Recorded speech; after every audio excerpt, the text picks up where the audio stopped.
ਪਿਆਰੇ ਬੱਚਿਓ, ਪੰਜਾਬੀ ਦੀ ਕਲਾਸ ਵਿੱਚ ਤੁਹਾਡਾ ਸਭ ਦਾ ਸਵਾਗਤ ਹੈ। ਅਸੀਂ ਅੱਜ 7ਵੀਂ ਜਮਾਤ ਦੀ ਵਿਆਕਰਨ ਦਾ ਇੱਕ ਹੋਰ ਟੌਪਿਕ ਸ਼ੁਰੂ ਕਰਾਂਗੇ, ਜਿਸ ਦਾ ਨਾਮ ਹੈ ਬਹੁਤੇ ਸ਼ਬਦਾਂ ਦੀ ਥਾਂ ਇੱਕ ਸ਼ਬਦ।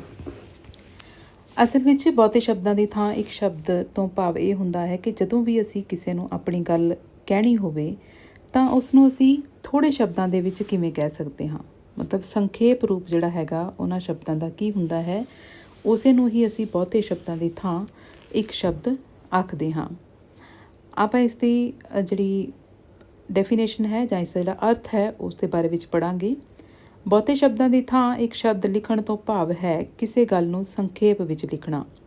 ਇਹ ਵੀ ਆਪਣੇ ਆਪ ਵਿੱਚ ਇੱਕ ਕਲਾ ਹੈ ਜਿਸ ਨੂੰ ਸਿੱਖਣਾ ਬਹੁਤ ਜ਼ਰੂਰੀ ਹੈ, ਕਿਉਂਕਿ ਹਰੇਕ ਦੇ ਕੋਲ ਇਹ ਜਿਹੜਾ ਢੰਗ ਹੈ, ਤਰੀਕਾ ਹੈ, ਨਹੀਂ ਹੁੰਦਾ ਕਿ ਉਹ ਆਪਣੀ ਗੱਲ ਨੂੰ ਥੋੜ੍ਹੇ ਤੋਂ ਥੋੜ੍ਹੇ ਸ਼ਬਦਾਂ ਦੇ ਵਿੱਚ ਕਹਿ ਸਕੇ। ਕਿਉਂਕਿ ਕਈ ਵਾਰੀ ਕੀ ਹੁੰਦਾ ਹੈ ਕਿ ਜਦੋਂ ਅਸੀਂ ਕਿਸੇ ਨੂੰ ਕੁਝ ਚੀਜ਼ ਐਕਸਪਲੇਨ ਕਰਨੀ ਹੁੰਦੀ ਹੈ ਤਾਂ ਅਸੀਂ ਬਹੁਤ ਟਾਈਮ ਲਗਾ ਦਿੰਦੇ ਹਾਂ, ਸਾਨੂੰ ਉਹ ਸਮਝ ਹੀ ਨਹੀਂ ਆਉਂਦੀ ਕਿ ਅਸੀਂ ਇਸ ਨੂੰ ਕਿਵੇਂ ਕੰਸਾਈਜ਼ ਕਰੀਏ।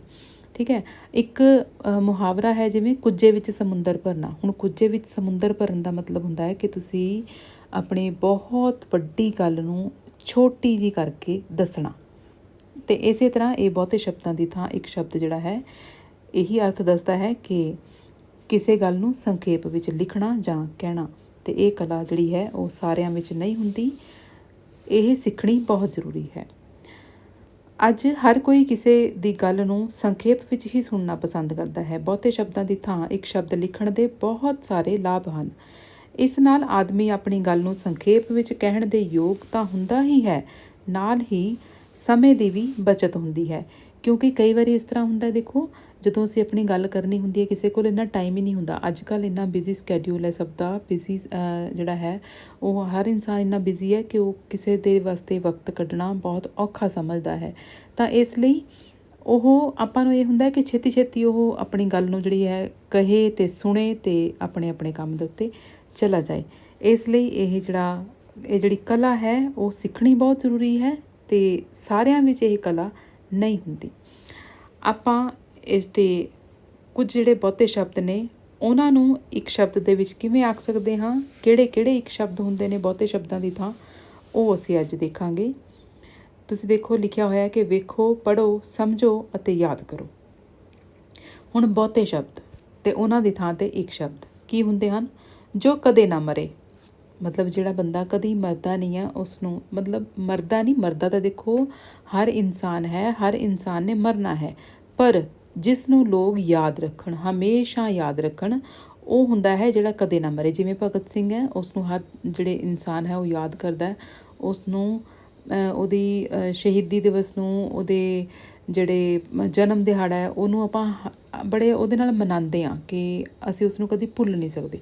ਤਾਂ ਇਸ ਤਰ੍ਹਾਂ ਜੋ ਇਨਸਾਨ ਜੋ ਕਦੇ ਨਾ ਮਰੇ ਅਮਰ, ਜੋ ਕਦੇ ਬੁੱਢਾ ਨਾ ਹੋਵੇ ਅਜਰ, ਜਿਸ ਦਾ ਅੰਤ ਨਾ ਹੋਵੇ ਅਨੰਤ, ਜਿਸ ਨੂੰ ਕੋਈ ਜਿੱਤ ਨਾ ਸਕੇ ਅਜਿੱਤ, ਆਪਣੇ ਆਪ ਨਾਲ ਬੀਤੀ ਆਪ ਬੀਤੀ ਜਾਂ ਹੱਡ ਬੀਤੀ, ਜੋ ਰੱਬ ਨੂੰ ਮੰਨਦਾ ਹੋਵੇ ਆਸਤਕ, ਜੋ ਰੱਬ ਨੂੰ ਨਾ ਮੰਨਦਾ ਹੋਵੇ ਨਾਸਤਕ। ਇਹ ਕੁਝ ਅਜਿਹੇ ਹੀ ਸ਼ਬਦ ਹੁੰਦੇ ਹਨ ਜੋ ਬਹੁਤੇ ਸ਼ਬਦਾਂ ਦੀ ਥਾਂ 'ਤੇ ਇੱਕ ਸ਼ਬਦ ਲਿਖੇ ਜਾ ਸਕਦੇ ਹਨ। ਇਸੇ ਤਰ੍ਹਾਂ ਅਸੀਂ ਅੱਗੇ ਦੇਖਦੇ ਹਾਂ ਕਿ ਜਿਸ ਇਸਤਰੀ ਦਾ ਪਤੀ ਜਿਉਂਦਾ ਹੋਵੇ ਸੁਹਾਗਣ, ਜਿਸ ਇਸਤਰੀ ਦਾ ਪਤੀ ਮਰ ਚੁੱਕਾ ਹੋਵੇ ਉਸ ਨੂੰ ਵਿਧਵਾ ਕਿਹਾ ਜਾਂਦਾ ਹੈ। ਲੱਕੜ ਦਾ ਕੰਮ ਕਰਨ ਵਾਲਾ ਤਰਖਾਣ, ਮਿੱਟੀ ਦੇ ਭਾਂਡੇ ਬਣਾਉਣ ਵਾਲਾ ਘੁਮਿਆਰ, ਲੋਹੇ ਦਾ ਕੰਮ ਕਰਨ ਵਾਲਾ ਲੁਹਾਰ, ਸੋਨੇ ਦਾ ਕੰਮ ਕਰਨ ਵਾਲਾ ਸੁਨਿਆਰ, ਜਿੱਥੇ ਮੁਰਦੇ ਸਾੜੇ ਜਾਣ ਸ਼ਮਸ਼ਾਨ ਭੂਮੀ। ਅੱਗੇ ਦੇਖੋ, ਭੇਡਾਂ ਬੱਕਰੀਆਂ ਚਾਰਨ ਵਾਲਾ ਆਜੜੀ, ਭਿੱਖਿਆ ਮੰਗਣ ਵਾਲਾ ਭਿਖਾਰੀ। ਇਸ ਤਰ੍ਹਾਂ ਇਹ ਜਿਹੜੇ ਸ਼ਬਦ ਨੇ ਇਹ ਬਹੁਤੇ ਸ਼ਬਦਾਂ ਦੀ ਥਾਂ ਅਸੀਂ ਇਹਨਾਂ ਨੂੰ ਥੋੜ੍ਹਾ ਥੋੜ੍ਹਾ, ਮਤਲਬ ਜਿਵੇਂ ਅਗਰ ਅਸੀਂ ਗੱਲ ਕਰਨੀ ਹੋਵੇ ਕਿ ਮਿੱਟੀ ਦੇ ਭਾਂਡੇ ਬਣਾਉਣ ਵਾਲਾ ਕੌਣ ਹੁੰਦਾ ਹੈ, ਅਸੀਂ ਉਸਨੂੰ ਕੰਸਾਈਜ਼ ਕਰਕੇ ਛੋਟਾ ਕਰਕੇ ਕਹਿ ਸਕਦੇ ਹਾਂ ਇੱਕ ਸ਼ਬਦ ਦੇ ਵਿੱਚ ਘੁਮਿਆਰ ਹੁੰਦਾ ਹੈ। ਠੀਕ ਹੈ, ਤਾਂ ਇਸੇ ਤਰ੍ਹਾਂ ਜੇ ਅਸੀਂ ਗੱਲ ਕਰੀਏ ਕਿ ਲੋਹੇ ਦਾ ਕੰਮ ਕਰਨ ਵਾਲਾ ਮਿਸਤਰੀ, ਤਾਂ ਉਹਨੂੰ ਜਿਸ ਇੱਕ ਸ਼ਬਦ ਕਹਿਣਾ ਹੋਵੇ ਉਹਦੀ ਥਾਂ 'ਤੇ, ਤਾਂ ਲੋਹੇ ਦੇ ਕੰਮ ਕਰਨ ਵਾਲੇ ਨੂੰ ਕੀ ਕਹਿੰਦੇ ਨੇ? ਲੁਹਾਰ।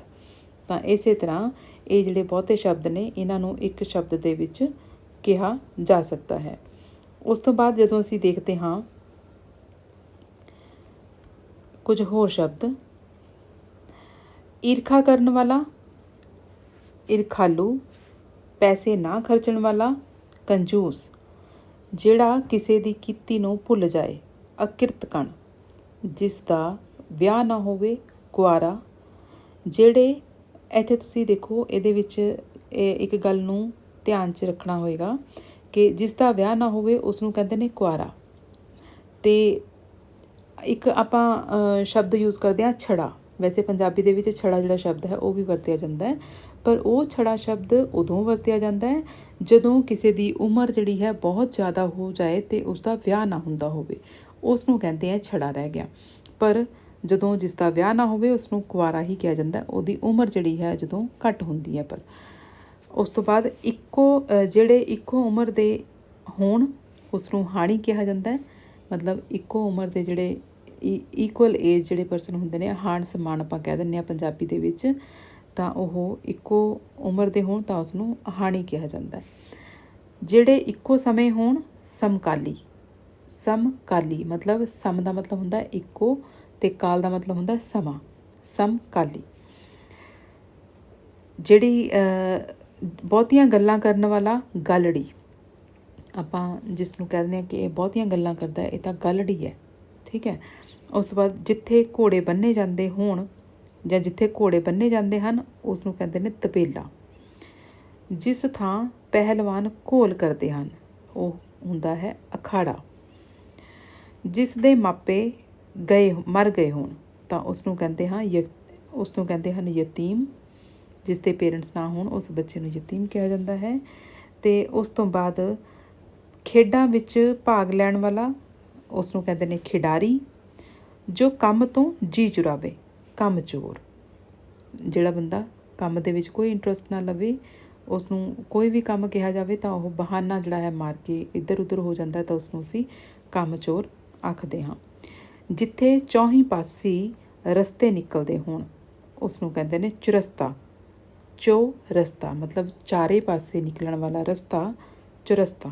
ਚੌਹੀਂ ਦਾ ਮਤਲਬ ਹੁੰਦਾ ਚਾਰੇ ਪਾਸੇ।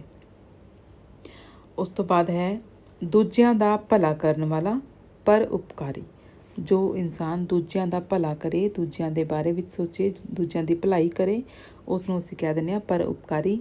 ਮਤਲਬ ਉਹ ਦੂਜਿਆਂ ਦੇ ਉੱਤੇ ਪਰ ਉਪਕਾਰ ਕਰਦਾ ਹੈ।